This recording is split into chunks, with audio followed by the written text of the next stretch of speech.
हम डिस्कस कर लेते हैं ह्यूमन बॉडी के अंदर सबसे ज़्यादा खतरनाक डिजीज कॉजिंग वायरस की, जिसका नाम है human immunodeficiency virus. Human immunodeficiency virus जो होता है, ये वो वायरस होता है जो कि ह्यूमन बॉडी के अंदर टी लिम्फोसाइट्स को अटैक करता है और उनको किल कर देता है। ये बजाते खुद तो एक बीमारी नहीं होती, बल्कि ये टी सेल्स की किलिंग की वजह से हमारी बॉडी की इम्यूनिटी खत्म हो जाती है और आपको एक ज़रा सा फ्लू, जुकाम या बुखार जो है वो हॉस्पिटलाइज कर सकता है। HIV जो है वो रेट्रोवायरस भी कहा जाता है। रेट्रोवायरस उसको कहते हैं जिसके अंदर जो होता है वो RNA कंटेनिंग होता है। अगर मैं इसके वायरस की बात करूँ तो ये वायरस जो होता है ये आपकी बॉडी के अंदर जो है वो डिफाइंड होता है, आपकी बॉडी के अंदर प्रेजेंट होता है। ब्लड के जरिए ये एक फॉर्म से और दूसरे फॉर्म पे वो जाता है। वो ज़्यादातर कुछ HIV वायरसेस जो होते हैं वो ब्रेन को भी इफेक्ट कर रहे होते हैं, लेकिन ज़्यादा इनका मेन टारगेट जो होता है वो टी लिम्फोसाइट होती है। अगर मैं इसके स्ट्रक्चर की बात करूँ तो आपको इसके स्ट्रक्चर में सबसे पहले जो है वो दो चीज़ें नजर आएंगी। एक लिपिड बाइलेयर जो कि 2 लेयर्स ऑफ लिपिड है, फिर उसके अंदर जो है वो ग्लाइकोप्रोटीन एम्बेडेड है। ग्लाइकोप्रोटीन के अंदर जो आपको ये पैटल वाली फॉर्म नजर आ रही है, इसको हम कहते हैं ग्लाइकोप्रोटीन 120। इसे 120 इसलिए कहा जाता है क्योंकि ये जो है ये डॉकिंग प्रोटीन है। डॉक का मतलब ये है कि ये सेल्स के रिसेप्टर के साथ अटैचमेंट शो करती है। फिर हमारे पास एक ट्रांसमेम्ब्रेन प्रोटीन होती है। ट्रांसमेम्ब्रेन का मतलब होता है कि ये लिपिड बाइलेयर के अंदर पास की हुई होती है, यानी दिस इज दी ग्लाइकोप्रोटीन 120 और उसके अंदर वाला जो स्टॉक होगी उसको हम लोग कह रहे हैं ट्रांसमेम्ब्रेन प्रोटीन। फिर इसके बाद में इसके पास एक एडिशनल प्रोटीन कोट होता है जिसको हम लोग जो है वो MCH प्रोटीन्स भी कह रहे होते हैं।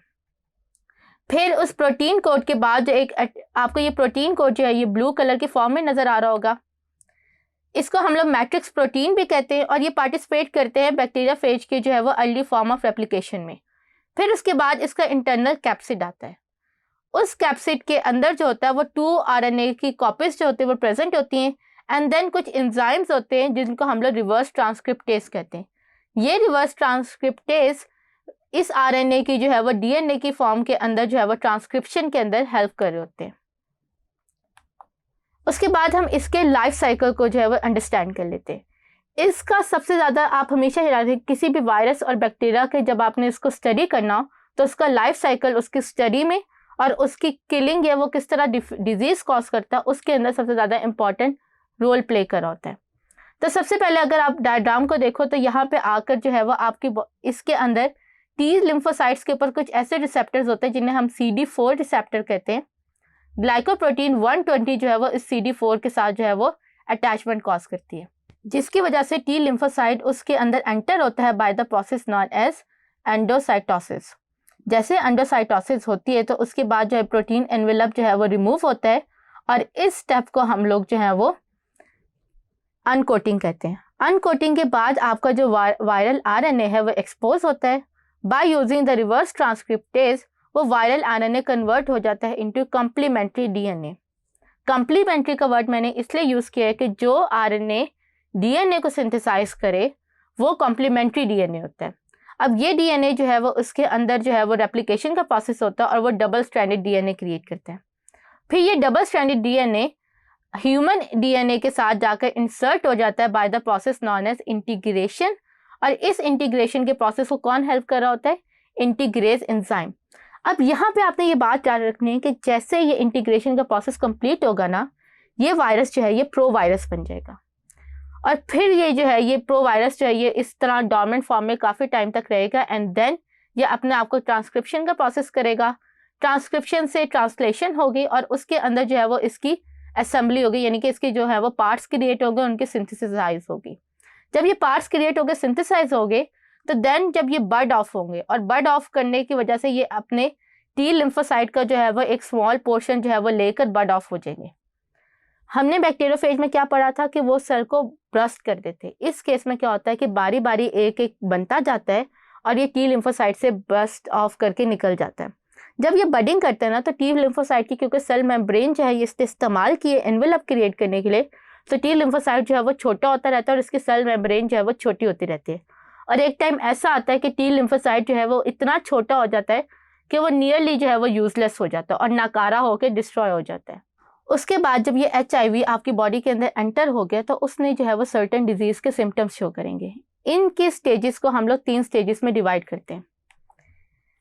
Asymptomatic carrier, AIDS related complex या फुल ब्लोन एड्स। हमेशा ये बात याद रखें कि एड्स का वायरस जो है वो अंदर आने के फ़ौरन साथ ही जो है वो अपने आप को मल्टीप्लाई नहीं करना शुरू होगा, बल्कि वो बॉडी के अंदर जो है वो आ जाएगा और बॉडी के अंदर डॉर्मेंट कंडीशन में आ जाएगा, जिसे हम प्रो वायरस फॉर्म कहते हैं।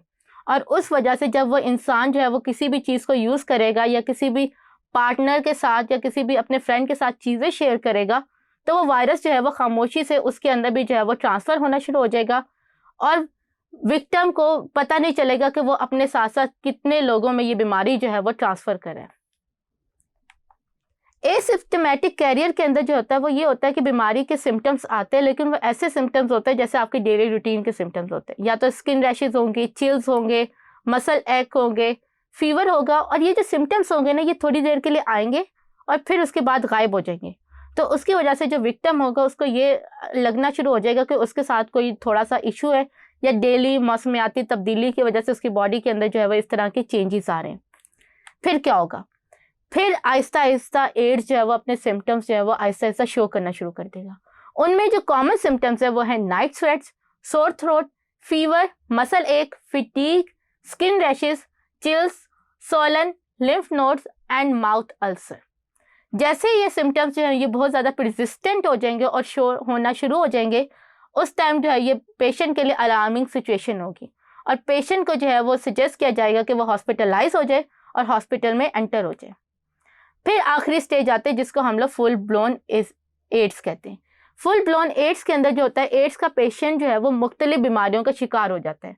ऐसी बीमारियां जिनको हम अपॉर्चुनिटी डिजीज़ कहते हैं। फॉर एग्जांपल, अगर आप किसी हेल्दी पेशेंट को कोई डिजीज़ हेल्दी पेशेंट की बॉडी के अंदर एंटर होता है तो वो उसकी इम्यूनिटी उसे किल कर देती है, लेकिन एड्स का पेशेंट जो होता है उसकी अपनी इम्यूनिटी जो है वो मुकम्मल तौर पे ख़त्म हो चुकी होती है। सो दैट्स वाई जब उसके अंदर कोई ज़रा सी भी बीमारी आएगी, वो बीमारी जो है वो उसे अजियत देगी, तकलीफ़ देगी और वो हॉस्पिटल में जो है वो अपनी सारी ज़िंदगी आखिरी की स्टेज जो है वो गुजार देगा। इस डिजीज़ में जो कॉमन डिजीज़ होती है वो आपकी जो है वो कैंसर, स्किन कैंसर है, आपका सर्टन जो है वो टीबी है, ट्यूबरक्लोसिस है, इन्फ्लुएंजा के वायरसेस होते हैं और डिफरेंट डिजीज़ जो कॉमनली उस माहौल में प्रेजेंट होंगी। वो सारी बीमारियां जो है वो एड्स के पेशेंट को एक साथ लगेंगी और वो अपने आखिरी टाइम जो है वो काफ़ी तकलीफ़ और अजियत में गुजारते हैं।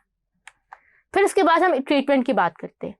एड्स के लिए ट्रीटमेंट के लिए जो हम लोग थेरेपी यूज़ करते हैं उसको हम लोग एंटीवायरल थेरेपी कहते हैं।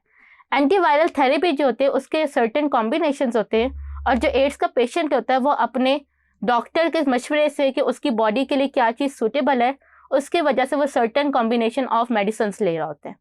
अब ये जो मेडिसिन होती हैं ये उसको इलाज नहीं है, एड्स का आज तक जो है वो कोई इलाज डिस्कवर नहीं हुआ। दैट्स वाई ये मेडिसिन उसके सिम्टम्स को कवर होने में या सिम्टम्स को कम करने में रोल प्ले करेंगी और ये उसको जो है वो थोड़ी सी ज़िंदगी का जो लाइफ स्पैन है वो इंक्रीज़ कर रहे होंगे। इसके बाद हम बात कर लेते हैं कंट्रोल मेजर्स ऑफ HIV की। पाकिस्तान में अभी 100,000 से ज़्यादा पेशेंट्स इस टाइम एड्स की बीमारी का शिकार है और उनमें से सिर्फ 15,000 से 20,000 अफराद है जिन्होंने अपने आप को as a AIDS patient register करवाया हुआ है। और आपको नहीं पता कि आपके आसपास माहौल में रहने वाले कौन से लोग हैं जो कि एड्स के जो है बीमारी का शिकार है और वो खामोशी से जो है वो आपके अंदर जो है वो अपने वायरस को ट्रांसफ़र करें। सो दैट्स वाई हम लोग एड्स की बीमारी को जो है वो खामोश कातिल भी कहते हैं। इसके लिए इसके बचने के जो है वो काफ़ी ज़्यादा तरीके हैं, जिनमें सबसे पहले आप याद रखें जो एड्स की बीमारी जो है वो बॉडी फ्लूइड यानी कि ये बॉडी ब्लड से जो है वो ट्रांसपोर्ट होती है। तो ब्लड जो जो चीज़ें क्रिएट करेगा, जैसे आपके माउथ का सलाइवा, आपके टीयर्स, आपकी बॉडी के जो सीरम्स प्रोड्यूस होते हैं, वो सारे जो है वो उनके ट्रांसफ्यूजन से या उनके किसी बंदे के साथ उसके लगने से जो है ये एड्स का वायरस ट्रैवल करता है। तो इसलिए जो ड्रग एडिक्ट होते हैं वो अपनी क्योंकि नीडल्स शेयर कर रहे होते हैं तो नीडल्स ब्लड के साथ होती है, कनेक्ट होती है, दैट्स वाई एड्स का वायरस जो है वो ट्रैवल करता है। फिर ब्लड ट्रांसफ्यूजन से जो है ये वायरस ट्रैवल कर रहा होता है। प्रेगनेंसी से जो है ये वायरस जो होता है वो मदर से बेबी के अंदर ट्रैवल कर रहा होता है। और नॉन स्टीराइल इंस्ट्रूमेंट जिनके अंदर आपकी जो है वो इस्तेमाल शुदा सिरिंजेस आ जाती हैं, आप किसी शॉप पे गए हैं तो वो उसके जो कैंची, सीजर्स हैं, ब्लेड्स हैं, तो वो जो ऐसे इंस्ट्रूमेंट्स होते हैं उनके ऊपर क्योंकि समटाइम्स किसी बंदे का ब्लड लग जाता है या समटाइम्स जो होता है उसका सलाइवा या बॉडी सीरम्स लगे हुए होते हैं, तो वो चीज़ अगर आप यूज़ करेंगे तो आपकी बॉडी भी जो है वो इसका शिकार हो जाएगी। सो हमेशा याद रखें कि अपने टूथब्रश और अपनी पर्सनल चीज़ें जो है वो दूसरों के साथ शेयर नहीं करें।